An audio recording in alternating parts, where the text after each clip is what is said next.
Yo creo que en breve la curiosidad. Es decir, yo soy biólogo de formación, hice la tesis en Bacillus thuringiensis, que es una bacteria a partir de la cual se hacen las plantas transgénicas, como es bien conocido. Pero a partir de ahí, después de trabajar unos cuantos años en eso, pues tenía curiosidad por saber qué microorganismos se encontraban en hábitats más o menos exóticos, porque el concepto de exótico también, con los microorganismos, no hace falta irse a África o irse al polo para encontrar hábitats. En los electrodomésticos es un muy buen ejemplo, que son extremos y que tienen una diversidad brutal, ¿no? Entonces, por un lado, la curiosidad por ver qué tipo de microorganismos se encuentran en hábitats extremos y luego las aplicaciones industriales que puedan tener. Placas solares. O sea, estábamos trabajando, teníamos un pequeño proyecto de investigación para estudiar los hábitats de alta insolación. Típicamente uno piensa en la superficie de los desiertos, pero como decía antes, no hace falta muchas veces irse a un desierto, aunque también hemos ido, para tomar muestras muy especiales. Y las placas solares, si lo pensamos, desde el punto de vista de un ingeniero, pues es un dispositivo para producir electricidad cuando le da el sol, vale. Pero desde el punto de vista ecológico, es una superficie que está sí o sí en nuestro hemisferio cara sur, claro, no está la sombra, evidentemente, tiene una capacidad de retención de agua nula porque es de cristal. Entonces, cualquier cosa que viva ahí está literalmente achicharrada desde que sale el sol hasta que se pone, incluso en invierno, pero sobre todo en verano. Bueno, pues a pesar de eso, hay una cantidad enorme de microorganismos, hay una gran diversidad de microorganismos muy distintos a los que uno podría esperar, porque por ejemplo las cacas de los pájaros, que está lleno, bueno, no hay ni uno de esos microorganismos, mueren achicharrados automáticamente. Y al final lo que se selecciona es las bacterias de desiertos, las bacterias que aguantan la insolación y que tienen muchas aplicaciones. Por ejemplo, producen carotenoides, pigmentos que tienen propiedades antioxidantes, y que por eso se dice que hay que comer verduras y frutas de colores. Esos colores que tiene un melocotón, un mango o un pimiento, son los mismos colores que tienen cuando crecen en placa esos microorganismos, porque tienen esos mismos carotenoides que tienen también aplicaciones en biomedicina y en salud. Yo creo que muchas veces la gente pregunta, ¿y cómo pensasteis eso, no? Y la respuesta es, ¿y cómo no lo había pensado nadie antes? Nos pasó también con las cápsulas de café automáticas. Bueno, simplemente fue paseando yo. Todos hemos paseado mirando hacia el suelo y viendo la cantidad de esas manchas oscuras que quedan sobre el pavimento, y como ecólogo microbiano, pues me preguntaba qué había ahí.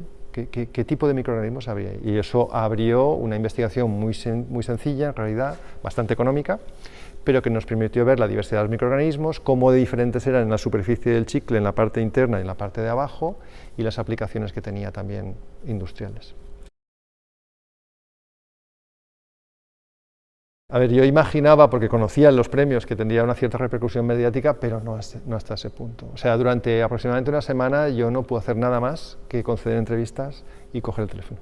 Entonces eso no es algo habitual. Entonces fue una repercusión mediática brutal, y la verdad es que, o sea, me llamaba gente de California que yo conocía y que no les había dicho nada, lo habían visto por la tele, ¿no? Entonces fue una manera de entrar en esa red global de noticias que pues das un pepinazo sin querer, como fue en este caso, y yo creo que lo aprovechamos bien, porque en muchas entrevistas que se nos hicieron, recuerdo particularmente una en El País, donde, bueno, daban la parte, digamos, más jocosa de la noticia, pero también profundizaban en el interés de estas estrategias. Entonces nosotros, creo, o al menos lo que intentamos hacer fue utilizar el premio, la visibilidad de este premio, para poner en valor nuestro trabajo del día a día, picando piedra, aislando microorganismos que se pueden utilizar para salvar las vidas de las personas, entre otras cosas. Y bueno, esto fue una pequeña, yo qué sé, una granita al aire, digamos, ¿no?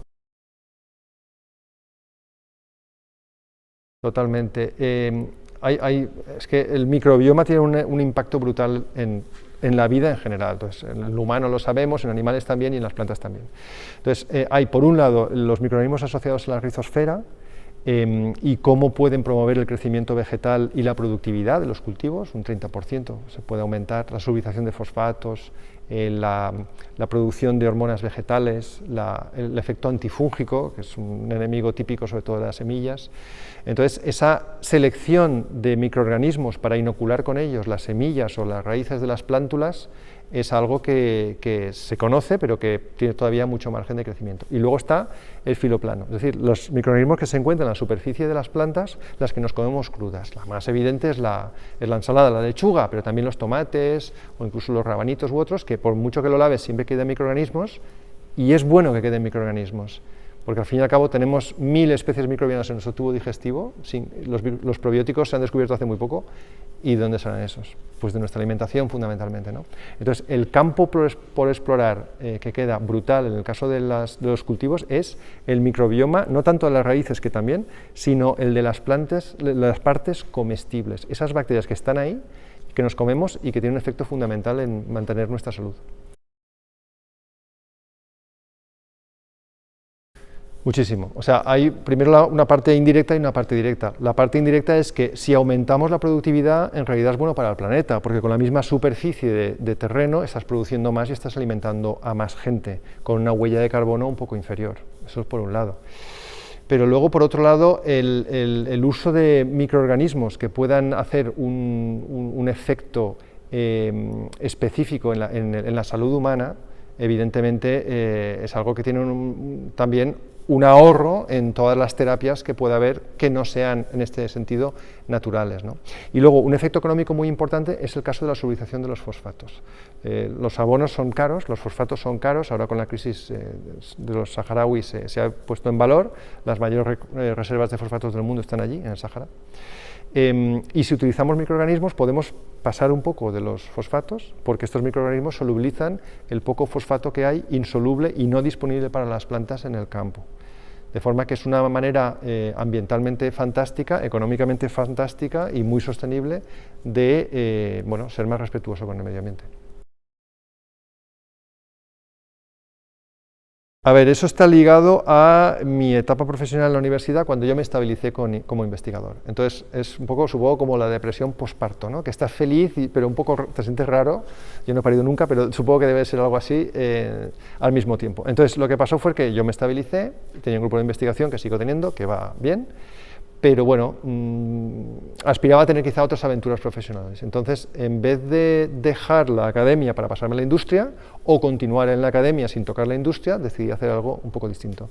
Montar una startup que está accionada actualmente por la Universidad de Valencia, de forma que yo tengo, digamos, dos sombreros, el de mi grupo académico en la universidad y el de Darwin Bioprospecting Excellence, que montamos hace 5 años, que también tiene un pequeño porcentaje en la universidad, y donde hacemos todo aquello más aplicado. En la universidad dejamos a lo más fundamental, que es lógico, los avances que se pueden publicar mejor, etcétera, pero aquello que quiere la industria en el día a día no tiene mucho sentido que lo haga un grupo universitario, sino que esto lo hacemos en la empresa, y la verdad es que no puedo estar más contento. Tenemos un crecimiento interanual de entre el 30 y el 40%, así que va muy bien.